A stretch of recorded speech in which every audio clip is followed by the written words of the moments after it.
Olá pessoal, eu sou Tatiana e nesse vídeo vou ensinar vocês como fazer um orçamento simples e rápido utilizando o CUB. Para quem não sabe, CUB é a sigla de Custo Unitário Básico e mostra a referência dos valores de imóveis por metro quadrado de cada estado brasileiro. Ele é um orçamento paramétrico, ou seja, é baseado em índices históricos, indicadores e estimativas. A unidade dele, como eu falei, é o real por metro quadrado e a margem de erro desse orçamento é de 10 a 20%.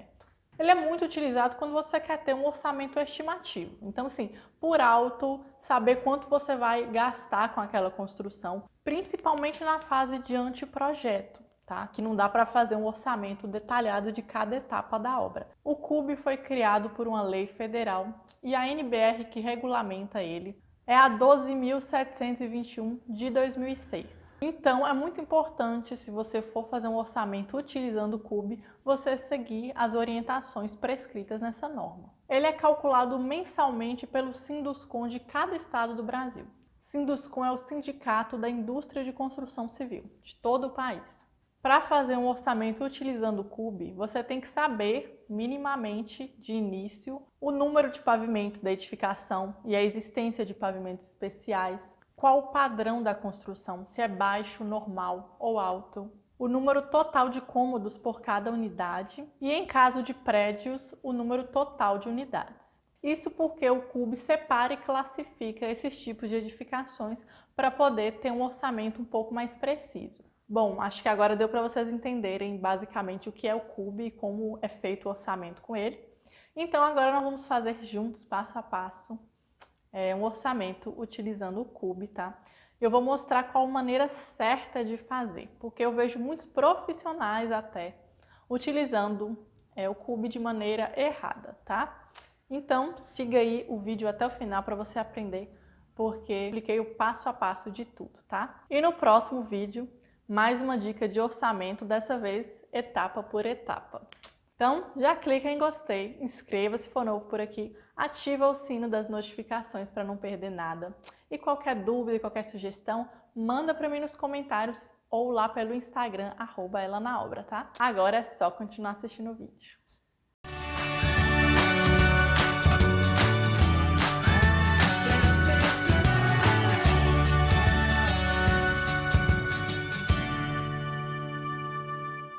Então, vamos começar aí e ver como é feito esse cálculo pelo CUB. O site é esse aqui, eu vou deixar o link dele aqui na descrição do vídeo, tá? Então é só você acessar ele. Então a gente vai descendo aqui nesse site e explica que aqui você vai encontrar o custo unitário básico em vários estados do país. Mas para os estados de Minas Gerais e Paraná, é necessário selecionar um Sinduscon responsável pelo cálculo. Então, no meu caso, que eu resido em Minas Gerais, então eu vou ter que selecionar qual o Sinduscon. Vamos descendo aqui que vocês vão ver. Para relatórios aqui mais antigos, ó, até setembro de 2015, você tem que acessar aqui, tá? Não é o nosso caso também, então vamos prosseguir. Então, você vai selecionar o estado, né? Vou selecionar aqui meu estado de Minas Gerais. Então, a página recarrega. A gente vai descer aqui para continuar. E no caso de Minas Gerais, como eu falei, né? Vai pedir qual o Sinduscon. Como eu moro em Montes Claros, norte de Minas, eu vou colocar o Sinduscon Norte. E aqui fala para escolher o relatório. Se você quer evolução dos custos, a composição, eu vou escolher aqui a tabela, né? Que é a tabela do CUB por metro quadrado. O ano já 2020, o mês, eu vou colocar aí maio. E aqui pergunta se eu quero com desoneração da mão de obra ou sem. Só lembrando que o custo sem desoneração da mão de obra é quando os encargos sociais possuem contribuição do INSS de 20% sobre a folha de pagamento. E os desonerados é sem essa contribuição de 20% sobre a folha de pagamento. Então, sem desoneração da mão de obra. E aqui é se você quer sem variação percentual ou com. Vou colocar 100 mesmo. Isso aqui é para você observar a variação dentro dos meses. Por exemplo, de dezembro para janeiro, quanto variou. Como não tem interesse em saber disso, vou deixar sem variação, tá? Gente, só uma observação, como vocês podem perceber aí na tela, o mês está janeiro, sendo que eu tinha colocado maio. É porque eu cliquei em gerar o relatório em PDF e apareceu isso aí, ó, mostrando esse erro que o relatório de maio ainda não foi gerado. E automaticamente o site mudou para janeiro, que provavelmente foi o último mês que eles geraram o relatório, né? Então, eu prossegui aí com o mês de janeiro. E clico aqui em gerar relatório em PDF. Então, vai abrir essa janela para mim, vou aqui salvar o arquivo. Aí, então, esse é o relatório, tá? Vou mostrar para vocês como é que a gente vai fazer a leitura dele. Então, são correspondentes ao janeiro de 2020. E aqui vai falando que nesses custos unitários básicos não são considerados alguns itens que devem ser levados em conta. Depois eu vou explicar melhor sobre esses itens que não estão inclusos, tá? Aí você vai ver aqui nos projetos padrão residenciais. Aí aqui vem essas siglas, ó, R1, PP4, R8 e PIS. Aí eu vou mostrar para vocês onde é que vocês identificam o que significa essa sigla. Vocês vão vir aqui no site e clicar em projetos padrão. Então, clica aqui. Aqui tem a caracterização dos projetos padrão conforme a NBR 12.721 de 2006. Então, aqui são as siglas que eu falei. Ó. R1B é uma residência unifamiliar padrão baixo, ou seja, possui um pavimento com 2 dormitórios, sala, banheiro, cozinha e área para tanque. Aqui já tem um resumo, né, do número de dormitórios. E aqui temos a área real e a área equivalente. Então, é um comparativo para a gente fazer com a área da construção no qual a gente vai fazer o orçamento com a área desse tipo de residência. O que significa essa área equivalente? Como vocês podem ver, é um pouco diferente do valor da área real. Por exemplo, aqui uma definição de área equivalente. É a área virtual cujo custo de construção é equivalente ao custo da respectiva área real. É utilizada quando este custo é diferente do custo unitário básico da construção adotado como referência. Então, por exemplo, se a gente pegar aqui uma residência de acabamento normal, que é o caso desse R1N, não podemos simplesmente multiplicar a área total construída da edificação pelo valor aqui do CUB. Isso porque algumas áreas da casa têm um custo por metro quadrado inferior ou superior que o valor do CUB adotado. Por exemplo, o custo para construir 1 metro quadrado do quarto da residência é diferente do custo para construir 1 metro quadrado da varanda dessa mesma residência. Para que não seja necessário calcular o custo por metro quadrado para cada área da casa, essa NBR nos traz o conceito de área equivalente. Esse aperfeiçoamento das estimativas representa um resultado mais próximo da realidade do que uma simples multiplicação da área real construída pelo valor do CUB. Então, temos aqui a tabela da NBR 12.721, mostrando os coeficientes de equivalência, tá? Tanto de ampliação como de redução. Como vocês podem ver na área privativa, que é a casa propriamente dita, né? Ou apartamento, o coeficiente de equivalência é 1, ou seja, você pode usar a área geométrica mesmo, né? Porém, para áreas privativas aqui, ó, salas sem acabamento, ou área de loja sem acabamento, garagem, áreas externas, varandas, terraços, enfim, vários outros espaços diferentes, você tem que usar aqui conforme esses coeficientes que a norma indica. Por exemplo, vamos supor que temos aqui uma casa, aqui um espaço de garagem e aqui uma área livre. Então, fiz aqui uma simulação de como ficaria as áreas de uma construção. Coloquei aqui a sigla de AP, sendo a área privativa, que é a área da construção propriamente dita, né?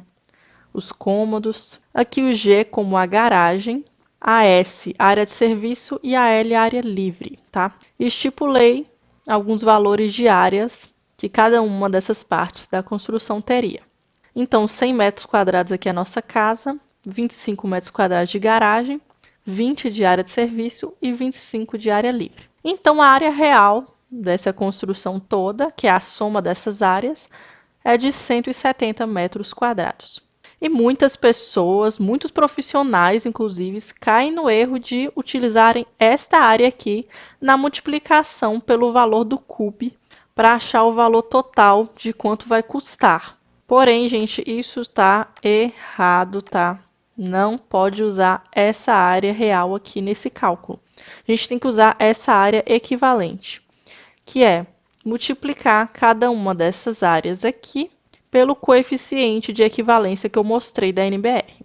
Então, a área privativa, que são os cômodos da construção, você vai multiplicar por 1, ou seja, é a mesma área real. Agora, da garagem, você vai multiplicar por 0,5, como está aqui, ó, 0,5 a 0,70, eu peguei 0,5 mesmo. Aqui a área de serviço de 20 metros quadrados, multipliquei por 0,5 também, que está aqui, de área de serviço. Esse valor de área de serviço aqui, eles consideram para residência unifamiliar padrão baixo. Se não for esse o padrão da área de serviço, você vai colocar como área privativa mesmo, como uma lavanderia dentro da casa. Então, o coeficiente 1. Bom, a área livre, 25 metros quadrados, multipliquei por 4, que são aqui essas áreas externas, tá? Então, é de 0,3 a 0,5. Eu coloquei um meio termo de 0,4, tá? E obtemos o resultado de 132,5 de área equivalente. Então, como vocês podem perceber, foi menor que a área real, assim como a maioria dos casos aqui nessa tabela estimativa da NBR.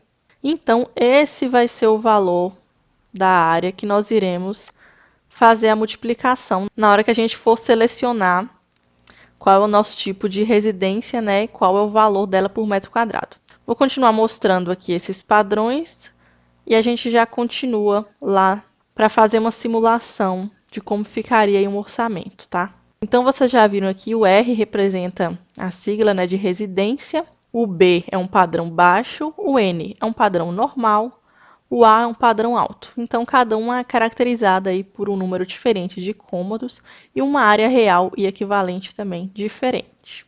Aí temos várias outras siglas aí, ó. Temos o PIS, que é o Projeto de Interesse Social. E temos aqui os de edifícios também, né? Que é o prédio popular padrão baixo, o prédio padrão normal. E depois começa aqui os comerciais também. Enfim, você vai pegar conforme a sua construção, tá? Vou fazer uma simulação com o que a gente está mais habituado e com o que é mais comum, que é uma residência unifamiliar padrão normal. Então, um pavimento, 3 dormitórios, sendo um suíte com banheiro, banheiro social, sala, circulação, cozinha, área de serviço com banheiro e a varanda constando abrigo para automóvel. Então, vamos supor que aquele desenho lá que eu fiz seja desse tipo de residência aqui, tá? Tem aquela questão aqui da área de serviço, né? Que essa porcentagem equivalente aqui só pode ser utilizada para padrão baixo, né? Como eu expliquei. Mas, enfim, só uma suposição mesmo, então vamos usar esse valor aqui, tá? E supor que essa residência é de padrão normal. Então, aqui a nossa residência de padrão normal é R1, a sigla, e é esse o valor do metro quadrado. Então, é bem simples. Agora a gente apenas multiplica a área equivalente por esse valor. Então, 1.515,69 vezes 132,5. O valor ficou em 200.828,925, tá? Então, temos aqui o nosso resultado, né, do cubo vezes área equivalente. E agora, muita atenção, porque não é essa a nossa resposta final. Não. O CUB representa 80% do custo total da obra, tá? Não é o 100%. Então, aqui ainda está faltando os itens não inclusos pelo CUB, que são aqueles lá que eu mostrei para vocês, que eu vou explicar agora, e o BDI, que são os benefícios e despesas indiretas, que eu também vou explicar rapidamente para quem não sabe o que é. Se você quiser um orçamento bem por alto mesmo, o que você pode fazer é estimar se esse valor corresponde a 80% do custo total. Então, a gente tem que fazer aqui uma regrinha de 3 para achar o 100%, né, o valor total. Então, é só colocar que esses 200 mil equivale a 80% e o X equivale a 100. E o nosso valor total estimado é de R$ 251 mil, tá? Lembrando que essa é uma estimativa partindo da afirmação de que o CUB é 80% do custo total. Mas vamos fazer aqui uma suposição em que a gente inclui manualmente os itens não inclusos nesse orçamento e o BDI, só para vocês verem. Então, vou apagar aqui. Esse aqui são os itens que a NBR fala que não fazem parte do CUB. Os projetos, então nenhum projeto está incluso naquele orçamento de 200 mil. O terreno, a compra do terreno, mexer no terreno, aterro, corte. Fundações e serviços de infraestrutura. Então, aí nada na infraestrutura do terreno está incluso. Então, a gente tem que acrescentar esses valores porque faz muita diferença no orçamento total o custo da fundação. Playground, elevadores, equipamentos e instalações, urbanização e jardinagem, obras complementares. Então, tudo isso é a parte. Áreas de lazer, instalação e regulamentação de condomínio, despesas cartoriais, também sempre tem nas obras, né? Muito importante e não faz parte aqui do CUB, então a gente tem que acrescentar. E a remuneração do construtor ou incorporador. Lembrando que essa aqui não é a mão de obra, tá? A mão de obra e materiais inerentes aí à construção estão todos inclusos aqui no CUB. Essa remuneração do construtor é quando você pega uma construtora para terceirizar. Então, vamos supor aqui que os itens não inclusos aqui desse nosso projeto, daquela casa, é fundação, os projetos e o cartório. Todo o restante aqui não vai ter. Não vai ter jardinagem, obras complementares, enfim, nada mais vai ter, tá? O terreno é plano, não vai ter gastos. Então, a gente vai ter que orçar isso aqui, ou vendo com algum engenheiro experiente, tal, ou pesquisando mesmo, em sites ou em tabelas de orçamento como Sinap, Cetop, né? Ou tem até alguns sites que fazem orçamento rápido de algumas etapas da obra, que inclusive eu vou ensinar no próximo vídeo como fazer. É bem fácil e muito válido para você ter uma noção de quanto vai ser gasto. Então, vou supor aqui, tá? Valores bem chutômetros mesmo. Vamos supor que vai ser gasto na fundação R$ 12 mil, com os projetos por 4 mil e com o cartório 4 mil também, tá? Então, assim, bem por alto mesmo. Então, feito aqui essa parte dos itens não inclusos, falta o nosso BDI. Então, gente, para dar uma resumida aí no que é o BDI, basicamente assim, os custos de uma obra estão divididos entre diretos e indiretos. Os custos diretos são aqueles relacionados à atividade e à construção em si, mão de obra, material, equipamento, enquanto os indiretos se referem a serviços necessários para viabilizar a execução da obra. Então, custos com instalação do canteiro de obras, o escritório, a parte administrativa da empresa, despesas financeiras, os custos com segurança do trabalho, além de tributos municipais, estaduais e federais, margem de incerteza, garantias, seguros. E o lucro com essa obra também entra aí no BDI, né, quando é o caso. Então, o cálculo geralmente leva em consideração os 5 principais itens, tá? Que é esses aqui. E você vai colocar nessa fórmula para achar o BDI. Então, vai estimar quanto será gasto em porcentagem cada um desses itens, aplicar nessa fórmula e achar qual a porcentagem do BDI. Pode parecer complicado olhando assim, mas é muito simples e tem muitos sites na internet e planilhas que já fazem uma calculadora de BDI, tá? Então você só joga as porcentagens dos gastos e ele calcula para você. No meu caso aqui, eu vou estimar esse valor de BDI, tá? Geralmente o mercado trabalha com um valor de BDI de 20 a 50%. Depende muito, né, dos recursos indiretos necessários para a execução da obra. Aqui levando em consideração que é uma residência que não tenha muitos gastos aí com administração, com canteiro de obra, enfim, taxas, vou colocar 20% de BDI, tá?